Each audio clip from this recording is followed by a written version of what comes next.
Seja muito bem-vindo a mais um programa Bem-Estar ao Vivo pelo Facebook do Diário da Região. Você é daquelas pessoas que quando sai para comprar uma meia, volta com o porta-malas lotado de coisas?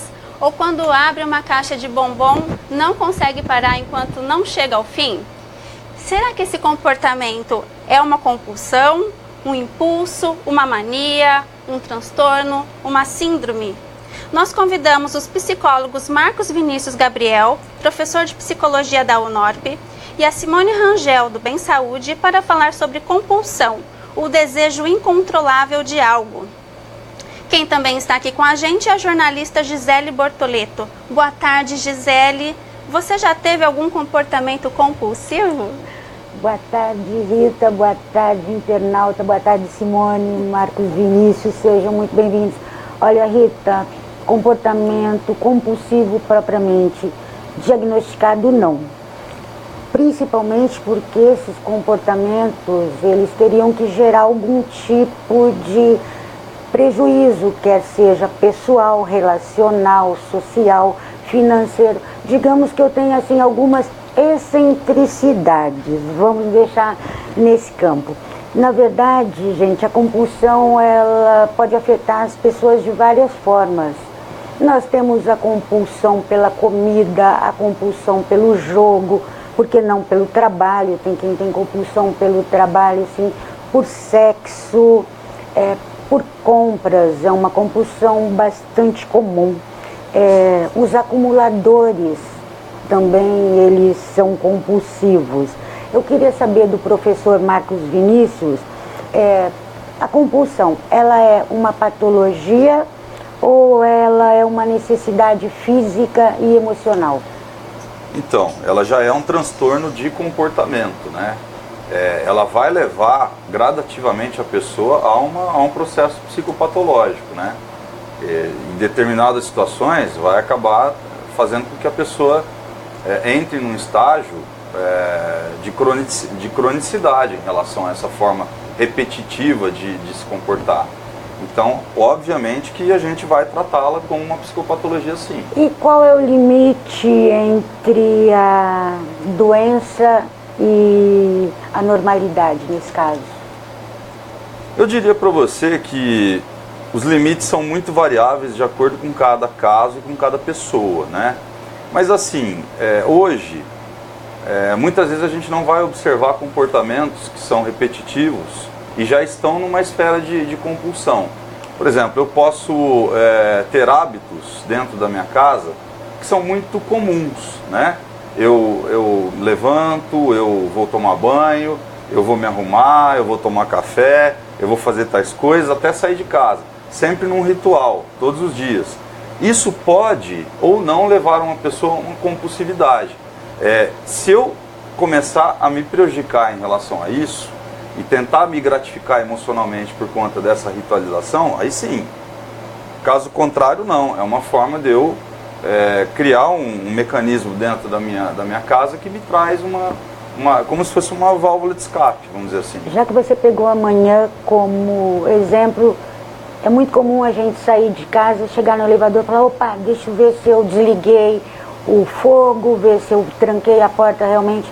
Esse tipo de comportamento é normal? É um cuidado ou já é uma compulsão? Então, se isso acontecer algumas vezes, não com muita frequência ou todos os dias ou, digamos assim, acentuadamente, uma vez ou outra é considerado um comportamento natural, não vou dizer normal, mas natural, né? Agora, se todas as vezes a pessoa sai de casa e no meio do caminho ela volta, porque ela se lembra que alguma coisa dentro de casa está fora da ordem, ou da maneira como ela ritualizou, ela costuma ritualizar essas situações dentro de casa, isso saiu um pouco do imaginário dela, com certeza ela começa a ficar escrava desse tipo de comportamento. Quer complementar, Simone? Eu acredito que uma das principais formas das outras pessoas perceberem se aquela pessoa está saindo da sua normalidade é quando o fluxo da vida dessa pessoa começa a ter obstáculos. Para tudo, ela acaba criando algum tipo de ritual, como o professor colocou, e são rituais complicados. O compulsivo, ele cria situações onde, se ele não fizer exatamente daquela forma, e muitas vezes é uma forma para as outras pessoas absurda, aqui algo de ruim vai acontecer para ele ou para outras pessoas. Isso. Ele sempre considera como uma ameaça. Isso chega a ser um processo que causa sofrimento, inclusive, para a pessoa quando foge do controle dela? Sim, sim. E eu costumo dizer que o sofrimento, inclusive, acaba sendo também o próprio gatilho para o próximo ato compulsivo. Porque ele não aguenta, não suporta a pressão daquele sofrimento, então ele tem que voltar e fazer de novo aquela situação até que ele, de alguma forma, se sinta satisfeito. Simone, dá para dizer cientificamente o que acontece no cérebro da pessoa quando ela sente essa compulsão, quando ela sente essa necessidade? Olha, o que se fala muito é a respeito do neurotransmissor, conhecido como a serotonina, que é o hormônio relacionado ao bem-estar, ao prazer. Existe então ali um momento de descontrole, de desequilíbrio desse neurotransmissor, onde a pessoa, ao sentir prazer, ela se sacia como qualquer outro ser humano. No entanto, para ela não é suficiente. É como se aquele prazer fosse imediato demais. Veio, ela precisa de novo. Então existe sim um desequilíbrio químico no cérebro que acaba contribuindo. E quais são os alertas, os sinais de alerta para as pessoas saberem se isso já é um problema? É isso mesmo que você falou, quando começa a ter um prejuízo, ou tem outros sinais que a gente pode observar? Além da questão do prejuízo, tem essa questão também da pessoa começar a prejudicar outras situações, prejudicar o seu trabalho, os seus relacionamentos, e as pessoas que estão à sua volta começarem a ser afetadas por isso. Aí é um alerta importante. Quer complementar, professor? Então, há algumas situações em que o sofrimento vem após esse comportamento compulsivo, mas começa a criar uma sensação de adaptação a esse sofrimento, né? Ela perde um pouco a noção de que isso está trazendo sofrimento. O sofrimento acaba ficando um pouco camuflado dentro da história.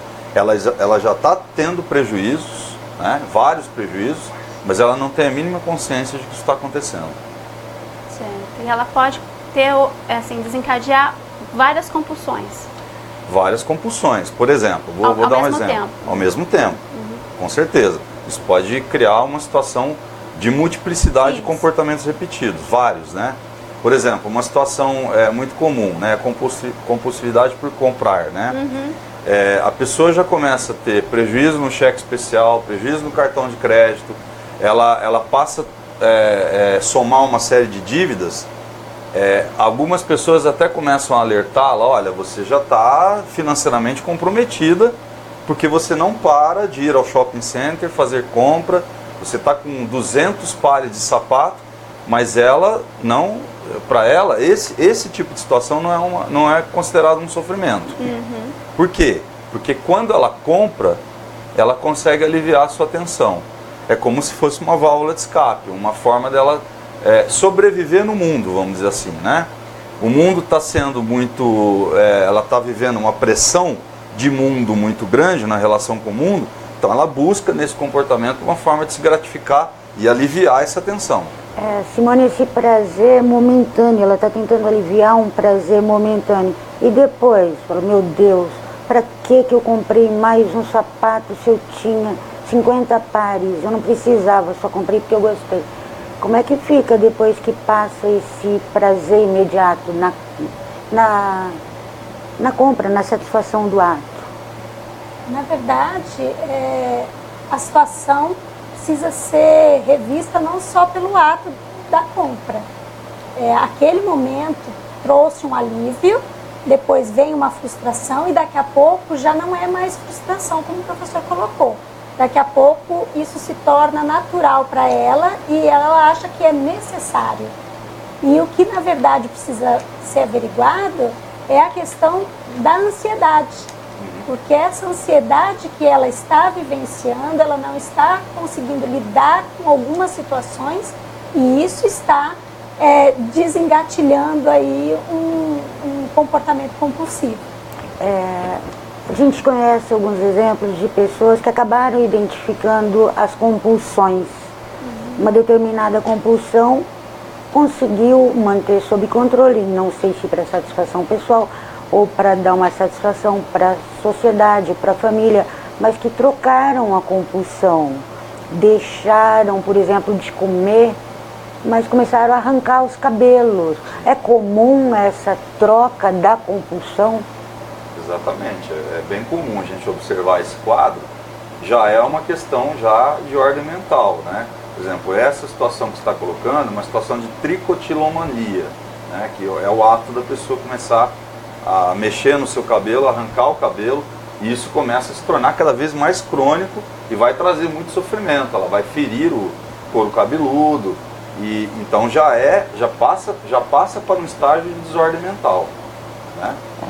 Para você que está chegando agora, o nosso programa de hoje é sobre compulsão. Participa com a gente, mande suas perguntas.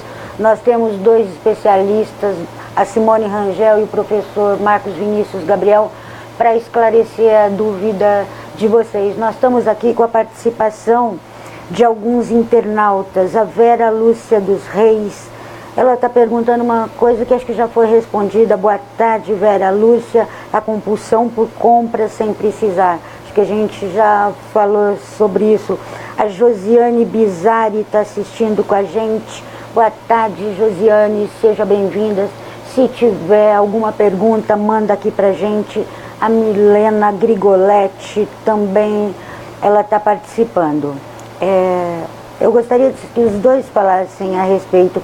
É preciso identificar os gatilhos, tanto físicos quanto os emocionais, dos episódios de compulsão, gente? Sim, às vezes é difícil para a pessoa que está vivenciando isso, para que ela mesma identifique esses gatilhos. É por isso que ela é tão estimulada, muitas vezes, para quem está sofrendo em volta, os familiares, para que ela busque uma ajuda especializada, né? Porque ela sozinha, muitas vezes ela não consegue saber de onde surgiu isso. A única coisa que ela sabe é que vem um desejo incontrolável, é uma pressão, uma angústia, e quando ela faz uma determinada compulsão, aí ela se sacia momentaneamente, porque daqui a pouco ela tem que recomeçar esse círculo vicioso. O grande problema, né, exatamente complementando o que ela está dizendo, é que assim, em via de regra, no senso comum das pessoas, das famílias, as pessoas não têm esse grau de conhecimento para poder identificar quando já é um início de um comportamento compulsivo.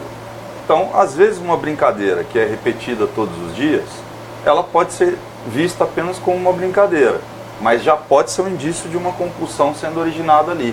Mas as famílias, as pessoas, né, fazem parte do ambiente familiar, não têm esse preparo para entender.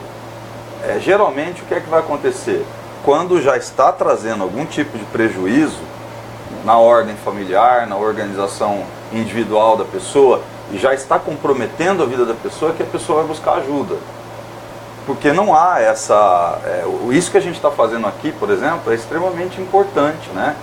Para começar a despertar essa reeducação, essa atenção nas pessoas, para começar a enxergar comportamentos repetidos, né? E é uma coisa muito comum que às vezes o comportamento é o que a gente vai observar. Comportamento é tudo aquilo que a gente vê, tudo aquilo que a gente observa. Mas por trás desse comportamento há uma forma de pensar, né? Antes de uma compulsão pode vir uma obsessão.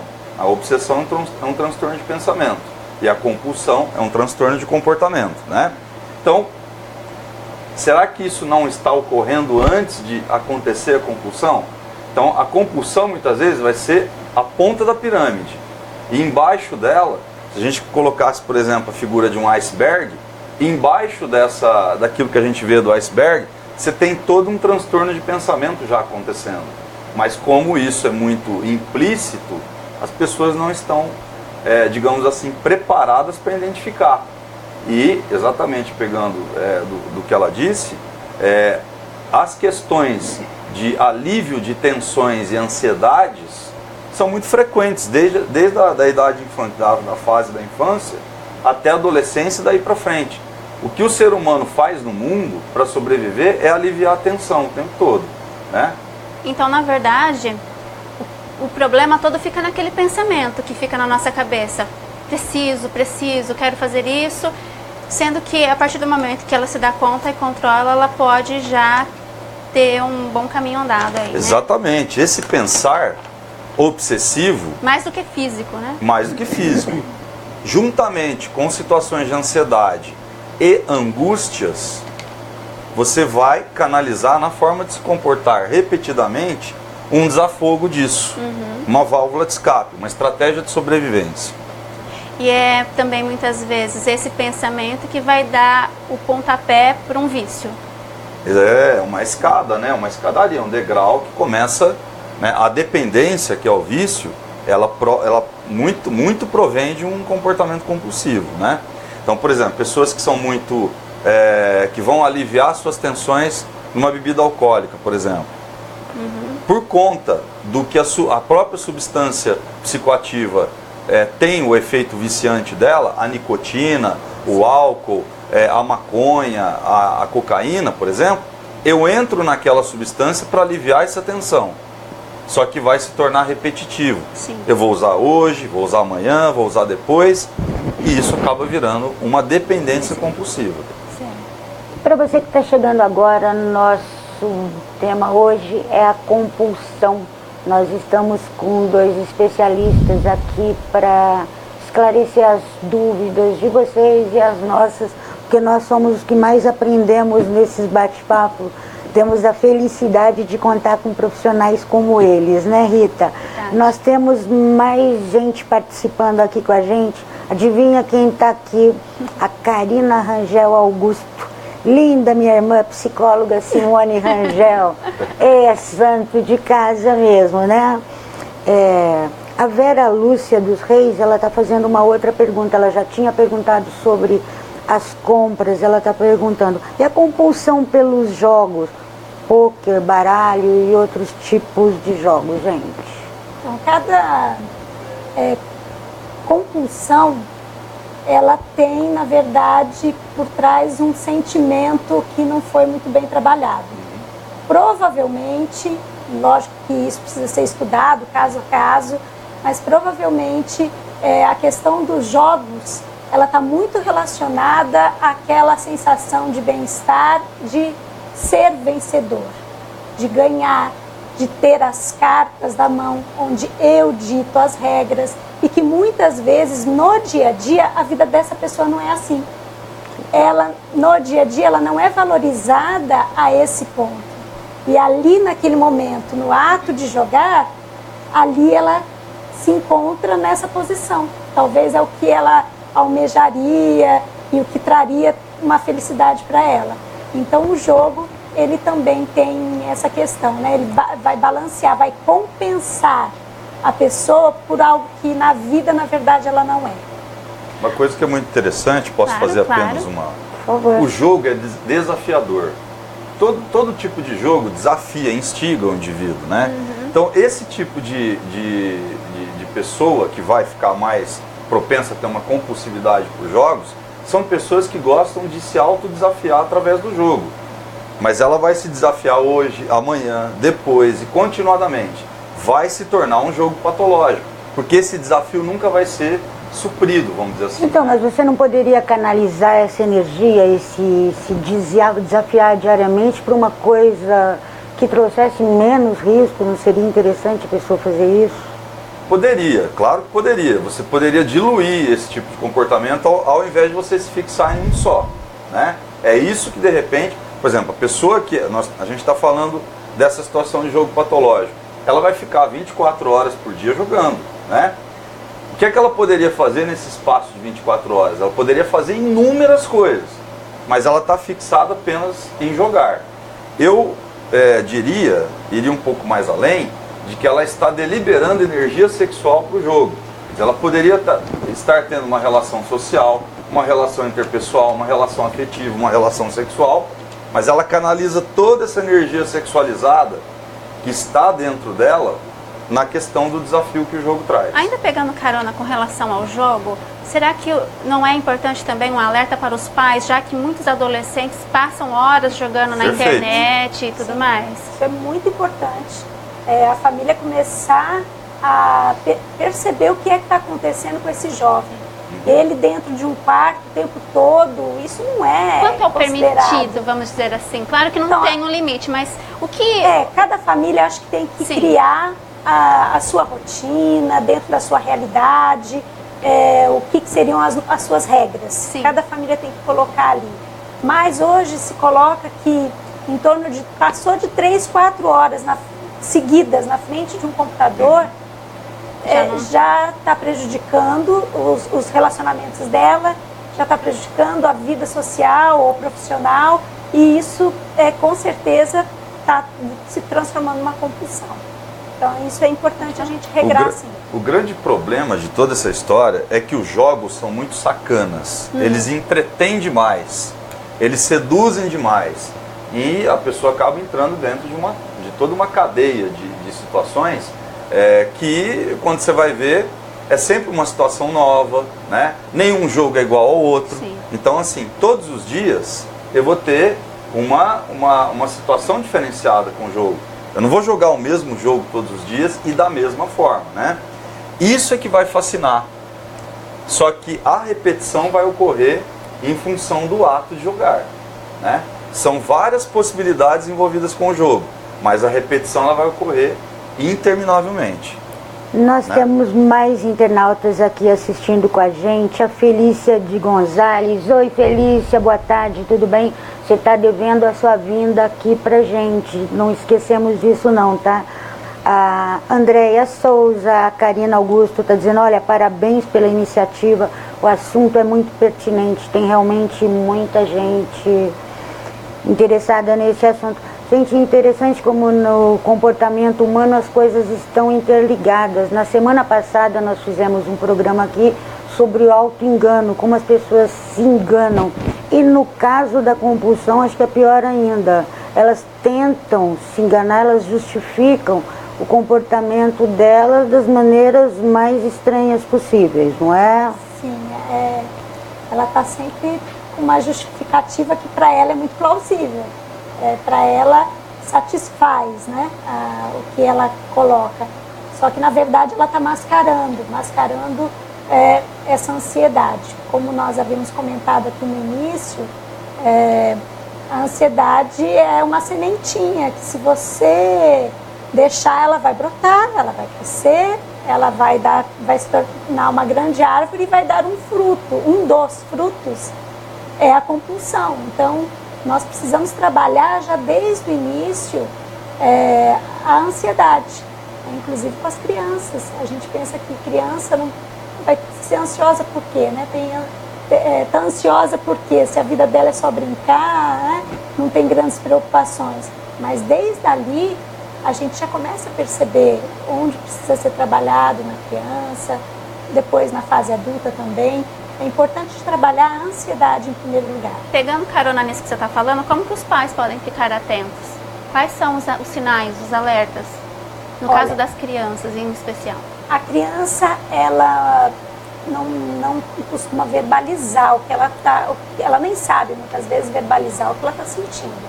Mas ela demonstra com comportamentos diferentes do que cotidianamente ela era. E o fato até de se machucar, né? A criança às vezes para chamar a atenção, ela se machuca, ela puxa o cabelo, né? Ou ela se morde, ou morde outras crianças, que o convívio fica bem complicado. Lógico que a mordida da criança a gente não pode generalizar, mas quando as coisas começam a ficar persistentes, já é um sinal. O chorar fácil, por qualquer motivo, aquela angústia de a todo tempo perguntar, já chegou? Que horas vai ser? E não dormir à noite, sonhar, ficar muito agitada com aquilo, só falar de um determinado assunto, né? Tudo isso são comportamentos que está demonstrando essa ansiedade que precisa ser trabalhada. Se não for trabalhada, ela pode, vai agravar. Pode ter a compulsão. Pode se tornar uma compulsão. Pelo que estou entendendo, a causa de tudo está na ansiedade. Vocês estão batendo bastante nessa tecla. Mas a ansiedade, ela é o mal do século XXI. Ela atinge a maior parte das pessoas. O mundo está muito imediatista. Exatamente. Precisa de respostas muito rápidas. Existe grande chance desses ansiosos do século XXI se tornarem os compulsivos, os obsessivos, e a gente ter um problema mais sério aí no futuro? Acho que você foi no principal elemento contribuinte de tudo isso. A gente tem que analisar o nosso contexto atual de vida moderna e pós-moderna. Hoje, por todos esses meios pelos quais estão rodeando a vida humana, permeando a vida humana, são contribuintes sistemáticos para a geração de hiperativos, ansiosos, compulsivos, obsessivos. Por quê? Porque a forma como o indivíduo está se relacionando com o mundo está, digamos assim, levando a tensões, a angústias e, enfim, uma infinidade de situações psicológicas, né? E por conta disso, a maneira dele sobreviver no mundo é através de uma hiperatividade, de ter uma necessidade absoluta de fazer o tempo todo. Quer dizer, o sono está ficando cada vez mais reduzido, porque as pessoas estão arrumando coisas para fazer que não era necessário fazer, elas estão procurando fazer. Então, isso que você tocou exatamente é um fator determinante, né, na minha maneira de enxergar. O próprio sistema pelo qual nós vivemos hoje, né? As tecnologias de informação, a rapidez da informação, etc. e tal, a quantidade absurda de informação está fazendo com que a pessoa passe a ter comportamentos gerados pela ansiedade, né, que vem em decorrência disso, e a compulsividade como ela disse, é uma matriz disso. Né? E onde a gente vai parar? Nós podemos esperar uma sociedade completamente doente se a gente não rever algumas coisas? Eu acho que isso é possível acontecer, porém a gente também tem visto o caminho inverso. Pessoas procurando a terapia, pessoas procurando medicação, procurando o exercício físico, tentando melhorar a sua alimentação. Né? Tudo isso são armas que nós temos contra a ansiedade, a depressão, os problemas emocionais. Então a gente vê sim o mundo numa velocidade enorme, mas também estamos vendo as pessoas despertarem que, opa, não preciso ir nesse ritmo, eu não preciso ser o melhor sempre, eu não preciso estar em todos os lugares ao mesmo tempo. Então as pessoas começam, e a gente tem visto aí pessoas que estão largando muitas vezes os grandes centros para ir para o interior, para fazer uma atividade completamente diferente daquela louca atividade que tinha nesse grande centro. Então a gente tem percebido que algumas pessoas estão despertando para na verdade, olhar para a sua qualidade de vida. Simone, você falou que as pessoas estão melhorando e realmente estão, mas nós ainda temos uma grande parcela da população que está obesa. E o transtorno alimentar, ele tem muito impacto com relação à obesidade. E nesse sentido, como que a gente pode cuidar, ou qual que é o tratamento no caso de transtorno alimentar? E dentro desse assunto, dessa pergunta que a Rita está fazendo para vocês, William Pereira de Andrade, ele está pedindo para vocês complementarem. Como diferenciar uma compulsão alimentar de uma simples fome? Vou partir primeiro da pergunta dele. Eu acredito que o dia que você vai a uma festa, um churrasco, um evento, e você come bastante, ultrapassa aquele teu limite usual ali, é algo considerado normal. Você está fazendo isso esporadicamente e talvez por uma comida que é diferente daquilo que você está acostumado e tudo mais. Passou disso, isso começou a ser levado para o seu dia a dia, aí a gente já tem que ficar um pouco mais alerta, porque a todo tempo ele está pensando na comida. Sim. Então ele está sentado assistindo TV, ele pensa na comida, ele vai na geladeira. Ele acabou de comer, ele sentou, ele começa a fazer alguma atividade, ele lembra de novo da comida. Muitas vezes ele já está saciado, sim, mas ele sabe que ele já ultrapassou a quantidade daquele alimento que ele podia ingerir, mas ele continua ingerindo. Entra aí também um sentimento de culpa, porque ele começa a ingerir, aí ele vê que ele não conseguiu se controlar, ele se culpa. E aí ele se culpa e ele ao mesmo tempo quer se punir. Como que ele vai se punir? Ele vai lá e come novamente. Aí, olha, é o tal do ciclo vicioso que realmente entra na compulsão alimentar. E aí nós temos a obesidade, que esse transtorno leva à obesidade, sim, né? E é muito complicado, né? Geralmente as pessoas que estão acometidas por obesidade, antes da obesidade, são pessoas, sim, ansiosas, né? E que buscaram no alimento, na comida, uma forma de aliviar algum tipo de tensão, algum tipo de ansiedade, algum tipo de angústia, e isso se torna frequente, repetitivo e interminável. Uhum. Então, tudo vai se fixar na comida. Né? Vocês percebem que de repente até nas crianças, porque hoje tem muitas crianças obesas, isso pode ser um sinal? Os pais também podem ficar alerta com relação a essa ansiedade da criança? Sim.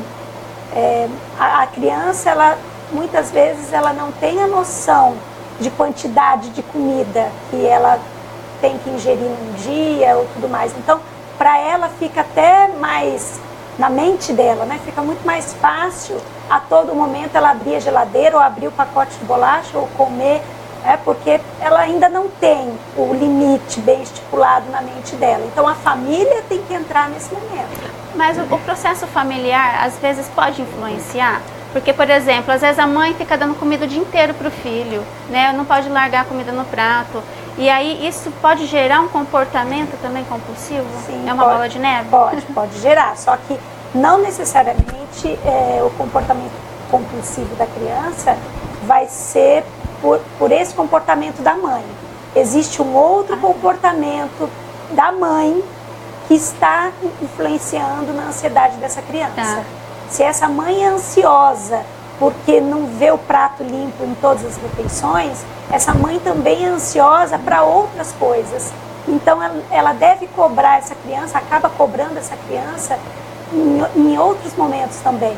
E a criança acaba descontando, às vezes, na comida. A gente tem uma cultura hoje de consumismo de alimentos avassaladora, coisa que há 30, 40 anos atrás era uma outra realidade. Você tem uma infinidade de rede de fast foods, de sorveterias, de docerias, etc. e tal. Então, assim, em todos os lugares onde um indivíduo vai, ele tem algum lugar que está oferecendo algum tipo de alimento. Então, se as pessoas são bombardeadas por esse tipo de mensagem, e elas estão suscetíveis e vulneráveis a isso, obviamente que isso vai acabar entrando na vida delas. A forma como entra vai determinar a forma como ela vai administrar. E já que nós estamos falando em modelo familiar, professor Marcos, pais que tenham esse problema, eles vão criar filhos, pais compulsivos geram filhos compulsivos, criança aprende pela repetição do comportamento. Ele não sabe, olha, aquilo é normal, mas meu pai tem essa compulsão. Sim, é uma grande possibilidade, porque a cultura familiar, ela vai trazer um aprendizado, né? E essa criança que está numa fase de absorver conhecimentos, ela vai começar a copiar e repetir os comportamentos dos pais. É como se fosse um espelho, né? E aí toda a família está envolvida no mesmo sistema compulsivo. E exatamente porque todos estão envolvidos que um não percebe a compulsividade do outro. Pelo contrário, acaba reforçando que isso aconteça continuadamente. Simone, quer complementar? Não, o senhor colocou muito bem. O ambiente familiar, ele propicia tanto a melhora quanto a piora dessa compulsão. Né? Porque tudo acontece ali dentro e aos olhos deles é tudo muito normal. Isso é preocupante.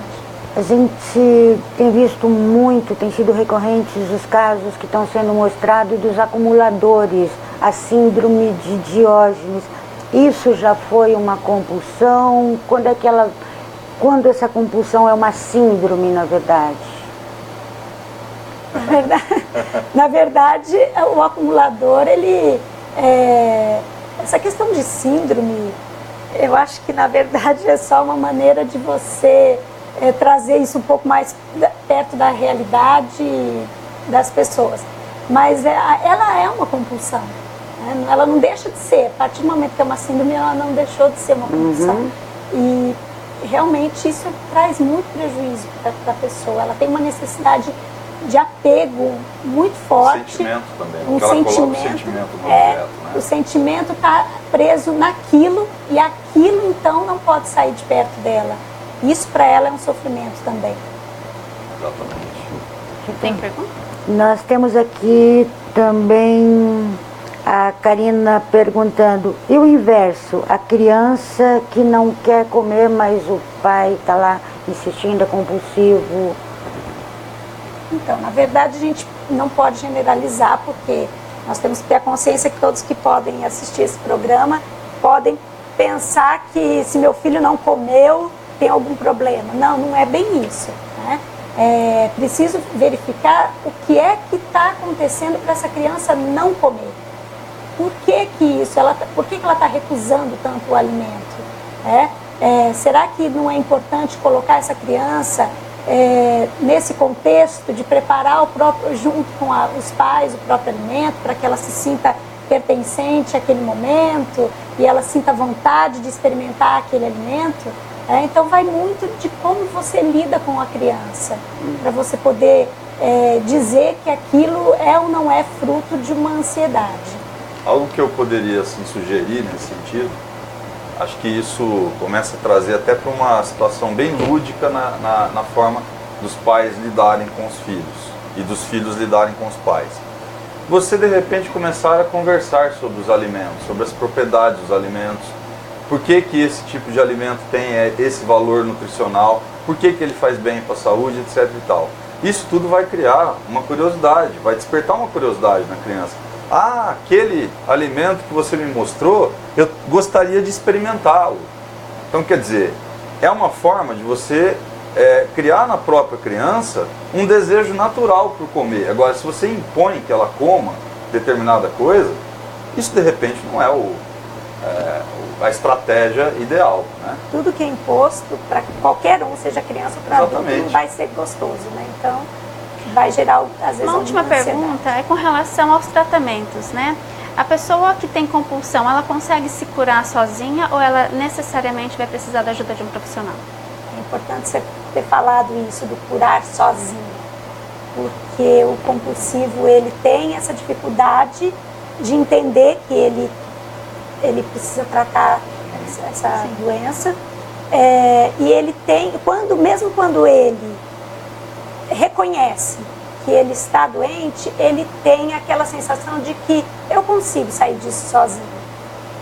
Aquela autonomia, e na verdade nós sabemos que é muito difícil, né?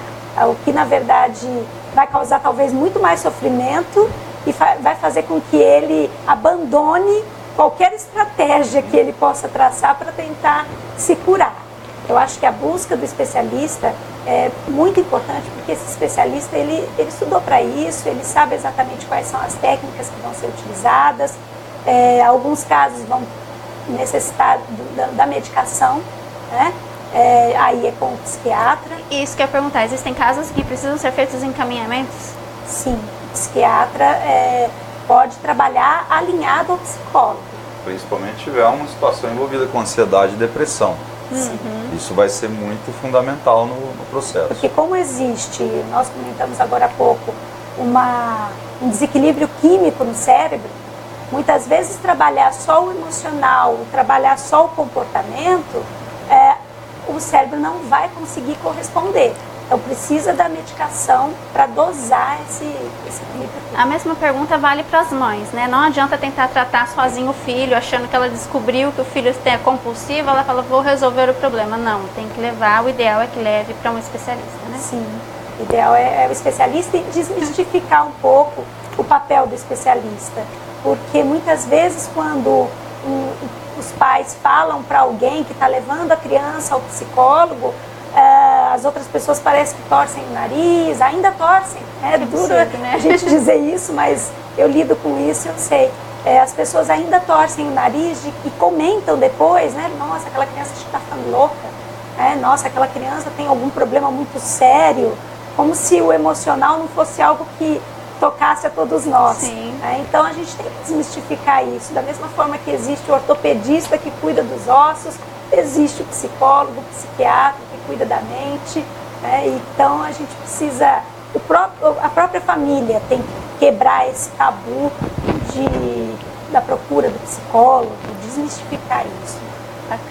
A Lisa Mirella Faria está chegando agora. Oi, Lisa, muito bom ter você aqui com a gente. A Thaís Covre, o Antônio Calças está dizendo parabéns, Marcos Vinícius. Parabéns para nós todos. Gente, nós estamos falando em alguns casos que existe um desequilíbrio bioquímico, sim, a ciência está aí para dar uma forcinha para ajudar nesse tratamento, mas muitas vezes também está ligado ao estilo de vida. Queria que vocês ensinassem as pessoas, dessem um empurrãozinho para elas arregaçarem as mangas. Gente, vamos lá, vamos partir para algumas coisas muito simples que podem tirar vocês dessa ansiedade e jogar essa compulsão fora. Bom, partindo de ações simples, essa busca pela melhoria da qualidade de vida é o caminho. É o que nós preconizamos, você buscar uma atividade física, porque já é comprovado que a atividade física ela muda quimicamente também o nosso sistema neurológico, então ela vai fazer bem não só para uma questão física, mas também emocional, então a atividade física, e lembrando que atividade física não é o futebol do fim de semana, isso é um lazer. Na verdade, o que se preconiza é 3 vezes por semana, no mínimo, e no mínimo de 30 minutos, uma atividade persistente. A melhoria da alimentação, então a busca por orientação nutricional para aqueles que já se encontram numa fase um pouquinho mais avançada, ou da obesidade, que elas possam buscar uma ajuda relacionada ao nutricionista, ao nutrólogo, que isso é importante. Você saber dosar um pouco as suas atividades do dia a dia, essa cobrança excessiva que o professor colocou aqui, nós temos que o tempo todo temos que estar inteirados de tudo, sabendo de tudo, você começar a se ponderar, até que ponto? Cadê meu espaço para o lazer, cadê espaço para a família? Isso também é importante, as pessoas começarem a se desligar em alguns momentos. Exercícios de meditação são sim, muito importantes. Exercícios de respiração. Dentro da meditação trabalha-se muito a respiração, mas para aquelas pessoas que não gostam muito daqueles exercícios paradinhos, só de trabalhar um pouco a sua respiração, você já consegue controlar melhor a sua ansiedade e realmente a busca aí pelo profissional, caso você não consiga seguindo por esses caminhos do dia a dia. Alguma coisa de fora, professor Marcos? Não, foi perfeita o que ela está trazendo para nós aqui. Eu sou um profissional que eu sempre vou acreditar e defender as orientações e a psicoeducação. Acho que as pessoas precisam começar a se envolver um pouco mais nessas questões, saber do que se trata, né, a origem, as causas, os efeitos, porque a falta da informação, ou então a informação desencontrada, elas podem ser determinantes para o que pode estar acontecendo no final, né? Então, assim, é importante você criar espaços para que as pessoas, no caso, a gente está tratando da compulsão, para que as pessoas comecem a entender um pouco mais do que é que significa isso. Porque sabendo, você começa a identificar dentro de casa de uma maneira mais antecipada. Não quando você já passa por um estágio crônico, vamos dizer assim, né? Então é importante isso, né? Complementar com esse trabalho de psicoeducação.